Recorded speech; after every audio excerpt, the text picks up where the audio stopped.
तो नमस्कार। कैसे हो आप सभी। आप सबका स्वागत है आपके अपने YouTube चैनल तैयारी ऑनलाइन में। प्यारे बच्चों, आशा करता हूं कि आप सभी ऐसे महामारी के दौर में अपने घर पर होंगे और स्वस्थ होंगे। दोस्तों, आज मैं आपके लिए बहुत अच्छा टॉपिक लेकर के आया हूं। हमारे पास आज का टॉपिक है वर्ण विचार।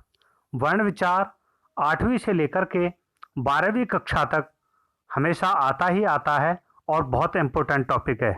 और साथ ही साथ जितने भी जो कंपटीशन के एग्ज़ाम्स हैं उन सब में इन सब से एक या दो क्वेश्चन ज़रूर पूछने को मिलता है और अवश्य आता ही आता है। तो चलिए देरी न करते हुए वीडियो प्रारंभ करते हैं। सबसे पहले तो हम ये जान लेते हैं कि वर्ण वर्ण कहते किसे हैं। क्या है वर्ण?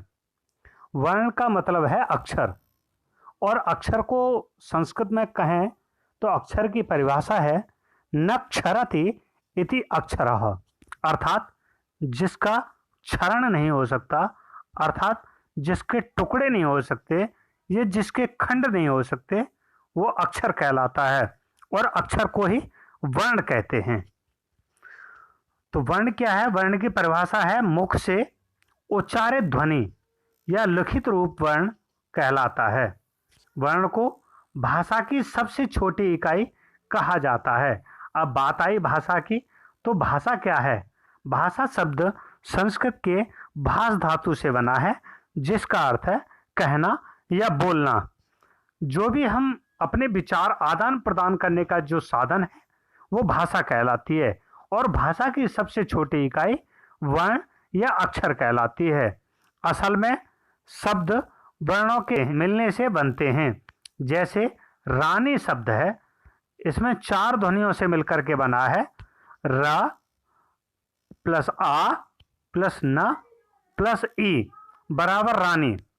कह सकते हैं कि भाषा की वह छोटी से छोटी ध्वनि या इकाई जिसके और खंड या टुकड़े न किए जा सकें वह वर्ण कहलाती है।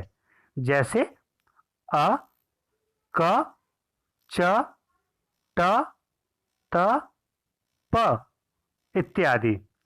आशा आई। उपर्युक्त वाक्य के हम 2 खंड कर सकते हैं, एक आशा और प्लस आई। पुनः अगर हम इसके टुकड़े करें तो आ प्लस सा तथा आ प्लस ई, तो आशा आई। किंतु इन खंडों और वर्णों और खंड नहीं हो सकते, इससे ज़्यादा इसके टुकड़े नहीं किए जा सकते। तो व्याकरण में इन्हीं ध्वनियों को हम वर्ण कहते हैं, यानी भाषा की सबसे छोटी इकाई जिन अक्षरों के या जिन वर्णों के टुकड़े नहीं किए जा सकते या खंड नहीं किए जा सकते उनको हम वर्ण कहते हैं। सभी भाषाओं में ध्वनियों को लिखने के लिए कुछ चिन्ह निश्चित कर लिए जाते हैं। प्रत्येक ध्वनि के लिए एक चिन्ह होता है। इन चिन्हों को ही हम वर्ण कहते हैं, अर्थात भाषा की कोई ना कोई एक पहचान की जाती है और उस पहचान को चिन्हित करने के लिए कोई ना कोई वर्ण अंकित किए जाते हैं, तो वे वर्ण कहलाते हैं। तो वर्णमाला, अब बात आती है। तो वर्णमाला जैसा कि इसका नाम है वैसा इसका काम है। वर्णों के जो मेल से बनी है वो वर्णमाला है, अर्थात वर्णों के समूह को वर्णमाला कहते हैं। किसी भाषा के वर्णों के समूह को वर्णमाला कहते हैं। हिंदी वर्णमाला में 11 स्वर तथा 33 यानी 33 व्यंजनों के अतिरिक्त 2 आयोगवाह और 4 संयुक्त व्यंजन तथा 2 अतिरिक्त व्यंजन भी होते हैं, जिन्हें आगत या उत्क्षिप्त वर्ण के नाम से भी जाना जाता है। कंपटीशन एग्जाम में कभी कभी पूछ लेता है कि उत्क्षिप्त वर्ण कौन कौन से हैं।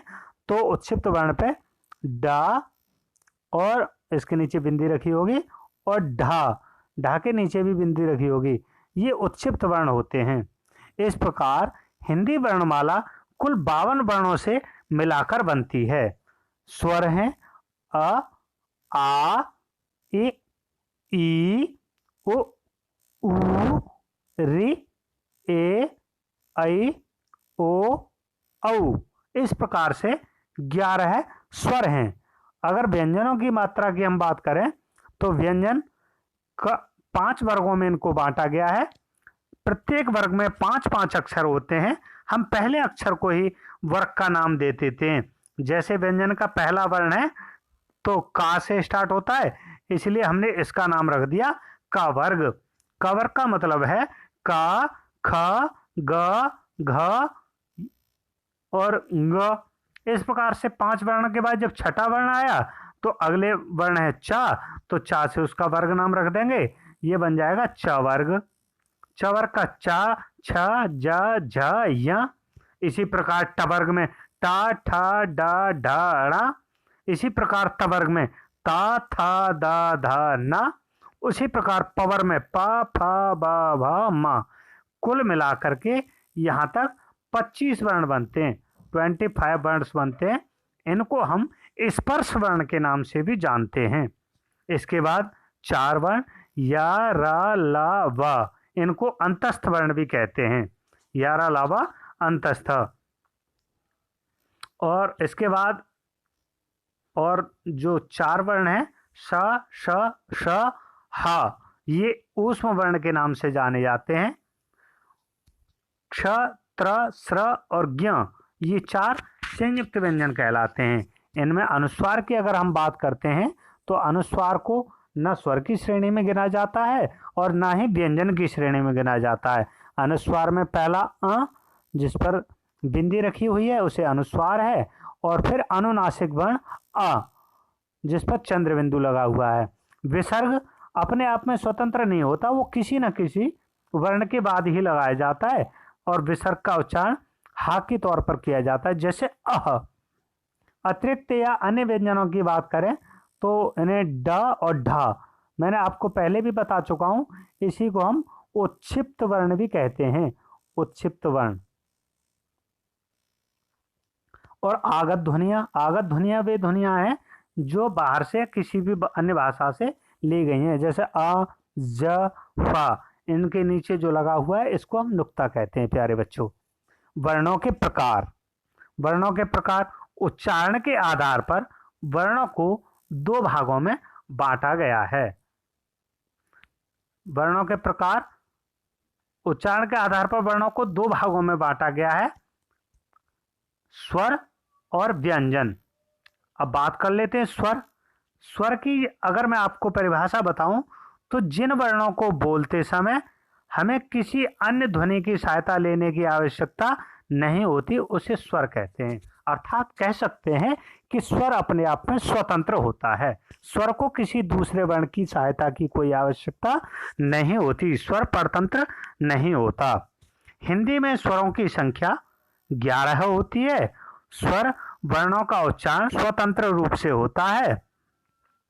स्वरों के उच्चारण में हवा हमारे मुख से बिना किसी रुकावट के बाहर निकलती है। स्वर के भेद, अगर अब इनके भी अलग भेद हैं तो स्वर को भी पुनः अगर हम समय लगने की दृष्टि से स्वीकार करें तो इसके भी 3 भेद हैं, ह्रस्व, दीर्घ और प्लुत। ह्रस्व का मतलब है लघु या छोटा, दीर्घ का मतलब है बड़ा, और प्लुत, प्लुत का मतलब है जो 3 मात्राओं का समय खाता है उसे हम प्लुत कहते हैं।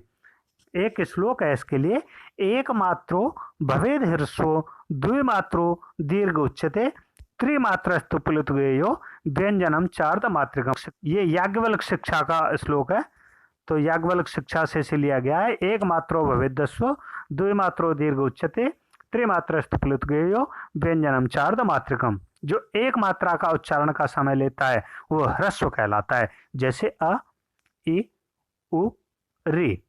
जो 2 मात्राओं का समय लेता है वो दीर्घ कहलाता है, जैसे आ, ई, उ, ए, ऐ, ओ, औ। जो 3 मात्राओं का समय लेता है उसे हम प्लुत कहते हैं, जैसे ओम। यूं तो इसका प्रयोग हमें बहुत कम देखने को मिलता है, लेकिन फिर भी जो 3 मात्राओं का समय लेता है वो प्लुत कहलाता है। आगे देखते हैं इसको। अब ह्रस्व स्वर, ह्रस्व स्वर जिन स्वरों के उच्चारण में बहुत थोड़ा समय लगता है, जैसा कि मैंने आपको बताया एक मात्रा का समय, उन्हें ह्रस्व कहते हैं। ह्रस्व स्वर में स्वरों की संख्या 4 है, आ, ई, उ और री। दीर्घ स्वर जिन स्वरों के उच्चारण में ह्रस्व स्वरों से दुगना समय लगता है वह दीर्घ स्वर कहलाते हैं। इन स्वरों की संख्या 7 होती है।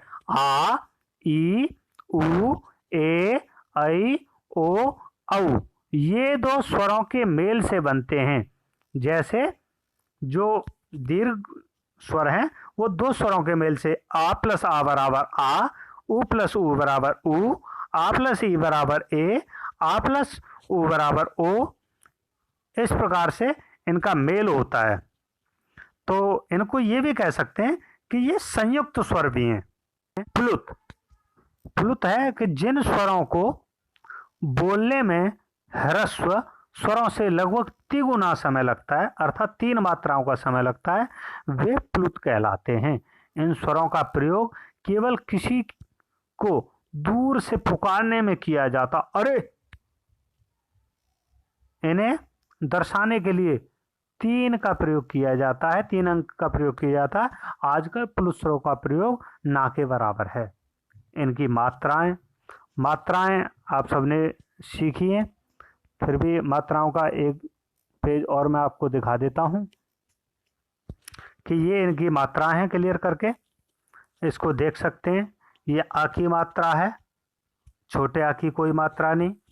बड़े आ की मात्रा के लिए एक खड़ी पाई का ही प्रयोग करते हैं।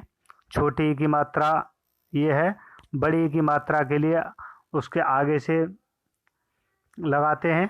छोटे ऊ की मात्रा है, बड़े ऊ की मात्रा। री वर्ण के लिए री की मात्रा, ए की मात्रा, ऐ की मात्रा, ओ की मात्रा और औ की मात्रा।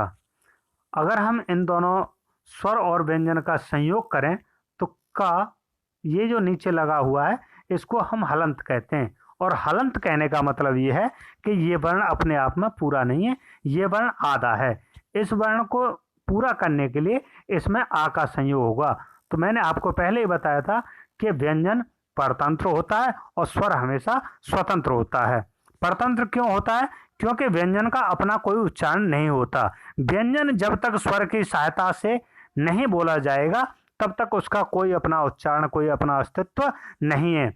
जैसे हलंत का प्लस आ बराबर बनता है का, तो इसके अगर हम शब्द प्रयोग करें तो कल, का प्लस आ प्लस ल प्लस आ बराबर काला।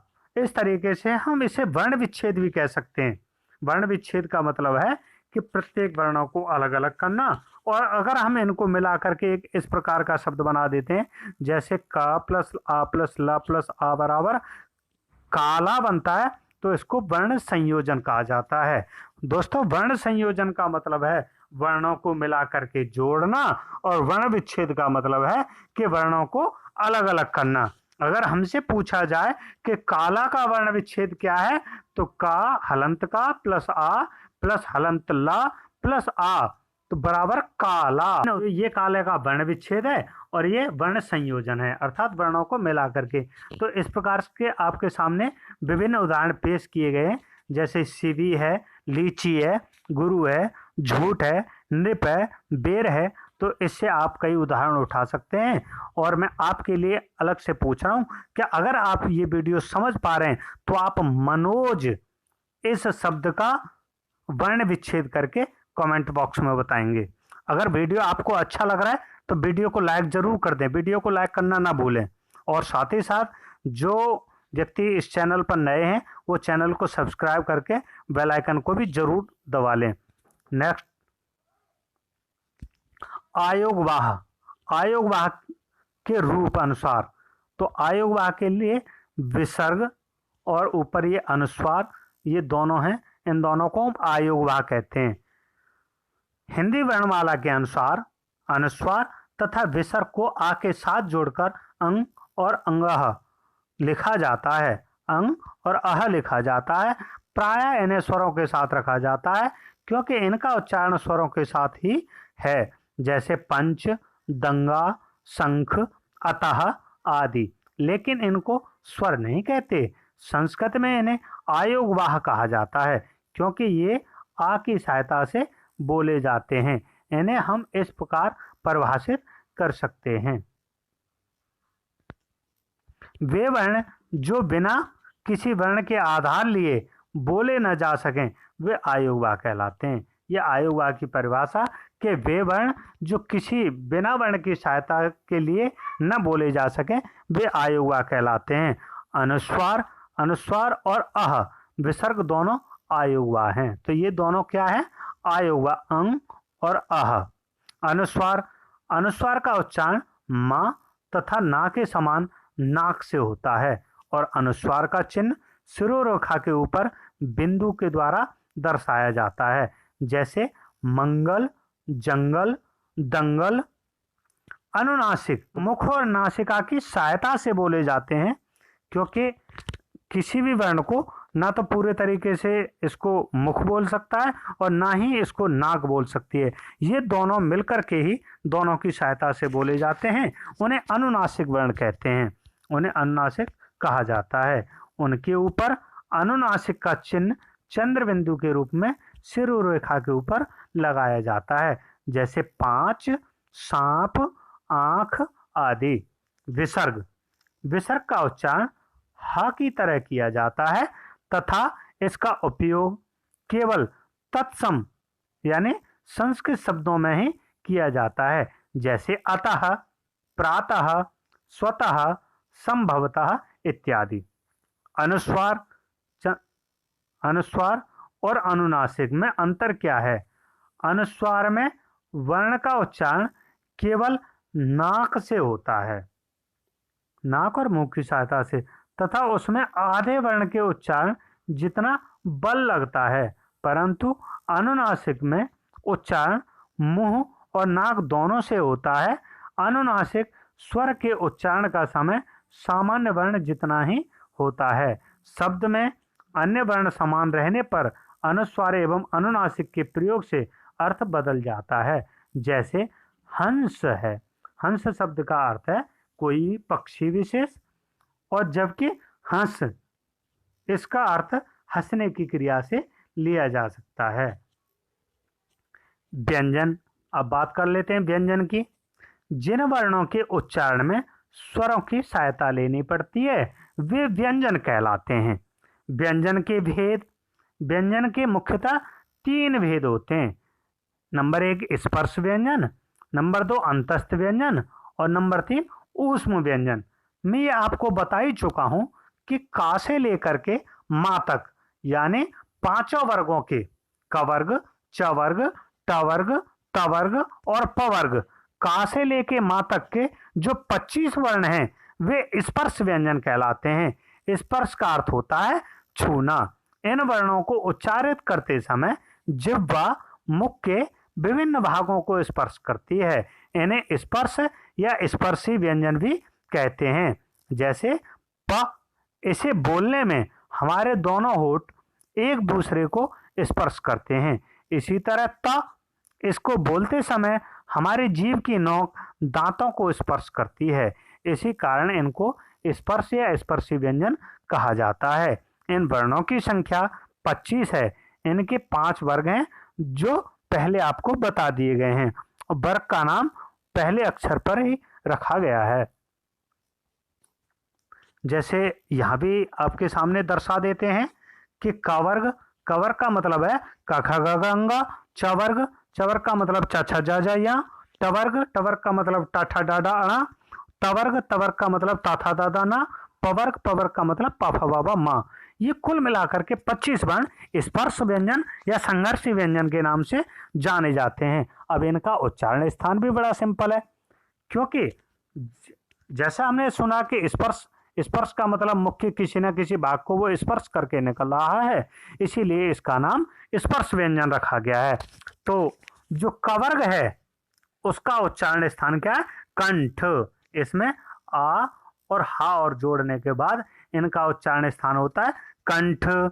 च वर्ग का मतलब इसमें ई को और जोड़ देंगे और या को जोड़ देंगे और शंकर वाले सा को जोड़ देंगे। इनका उच्चारण स्थान हो जाएगा तालु, और इसमें री को जोड़ देंगे, ऋषि ऋषि, और रा और मूर्धन्य सा, इसको जोड़ने के बाद इनका उच्चारण स्थान हो जाएगा मूर्धा। टवर्ग का उच्चारण स्थान मूर्धा, और तवर्ग, तवर्ग में ता था दादा न, और ला, और सपेरे वाले सा, इनका उच्चारण स्थान हो जाएगा दांत।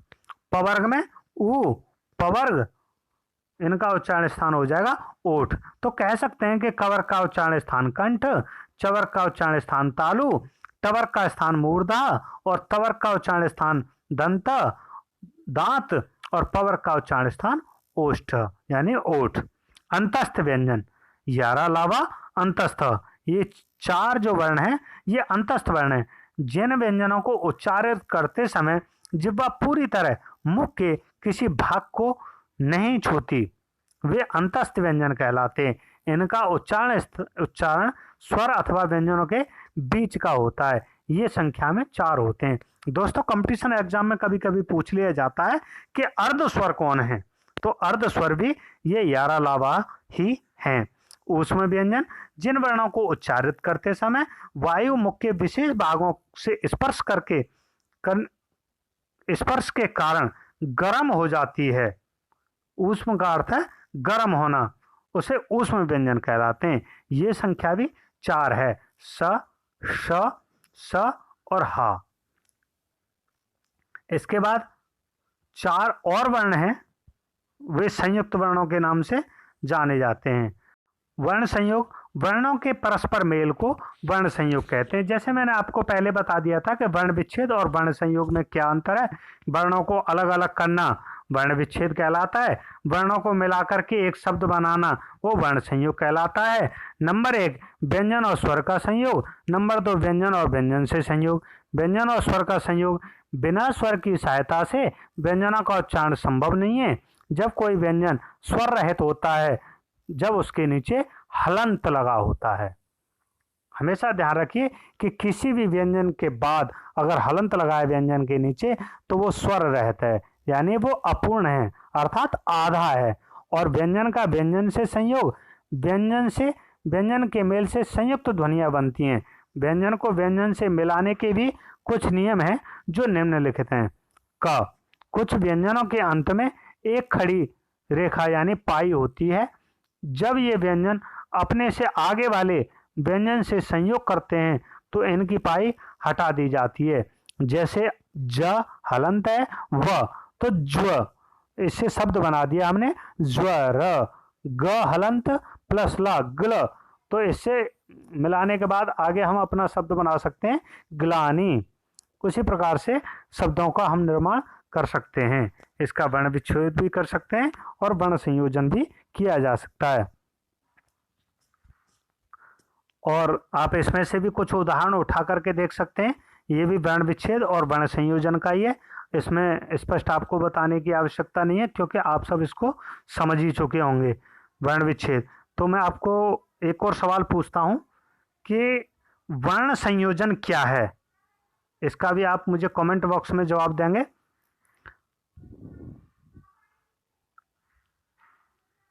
वर्ण विच्छेद और वर्ण संयोजन, ये इसके बहुत सारे कुछ उदाहरण हैं, तो इन उदाहरणों को भी आप देख सकते हैं।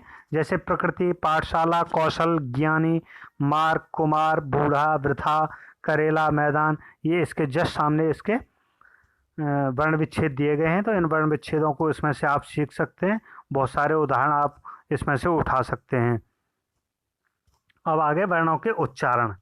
वर्णों के उच्चारण स्थान के लिए यूँ मैंने आपको शॉर्ट में बहुत सारी बातें इससे पहले बता चुका हूँ, लेकिन फिर भी शब्दों का शुद्ध प्रयोग के लिए वर्णों के शुद्ध उच्चारण का ज्ञान होना आवश्यक है।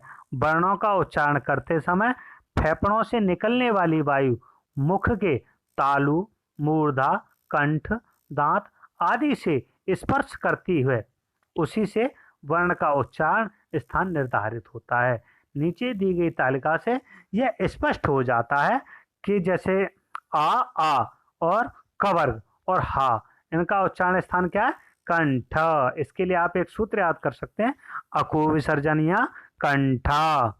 और ई चवर्ग और य और श, इसका उच्चारण स्थान है तालु। तो इसके लिए एक सूत्र है इचु यसानाम तालु। री टवर्ग और रा और श इनका उच्चारण स्थान है मूर्धा। इसके लिए भी सूत्र है ऋटुरषाणाम मूर्धा। ता, तवर्ग, ला और शपेरा वाला सा इनका उच्चारण स्थान है दंत अर्थात दांत। तो इसके लिए भी सूत्र है ऋतुलसानाम दंत। और उ, पवर्ग और इनका उच्चारण स्थान है ओष्ठ। तो इसका सूत्र है उपपदमान्यम ओष्ठ। ए ऐ इसका उच्चारण स्थान कंठतालु। ओ औ इसका उच्चारण स्थान कंठोष्ठ। और वकारस्य दंतोष्ठम, वकार का उच्चारण स्थान होता है दंतोष्ठ। जो छात्र कंपटीशन की तैयारी कर रहे हैं वो इसको स्पष्ट तौर पर याद कर लें। सबसे ज्यादा ये पूछा जाता है कि वकार का उच्चारण स्थान क्या है, या ओ औ का उच्चारण स्थान, या ए ऐ का उच्चारण स्थान क्या है। सबसे ज्यादा कंपटीशन एग्जाम में ये सवाल पूछा जाता है कि वकार का उच्चारण स्थान बताइए। तो वहाँ उसका उच्चारण स्थान दंतोष्ठ है, यानी दांत और ओष्ठ की सहायता से वह बोला जाता है। इसमें से केवल एक ही आपको नहीं करना, दांत ही नहीं समझना ना ओष्ठ समझना। इसका उच्चारण स्थान है दंतोष्ठ। तो दोस्तों वीडियो अगर आपको अच्छी लगी है तो वीडियो को लाइक करें, चैनल को सब्सक्राइब करें और साथ ही साथ बेल आइकन को प्रेस कर लें और अपने दोस्तों के साथ इसे शेयर करना बिल्कुल भी ना भूलें। Thanks for watching. मिलते हैं एक नई वीडियो के साथ, नई ऊर्जा के साथ। जय हिंद, जय भारत।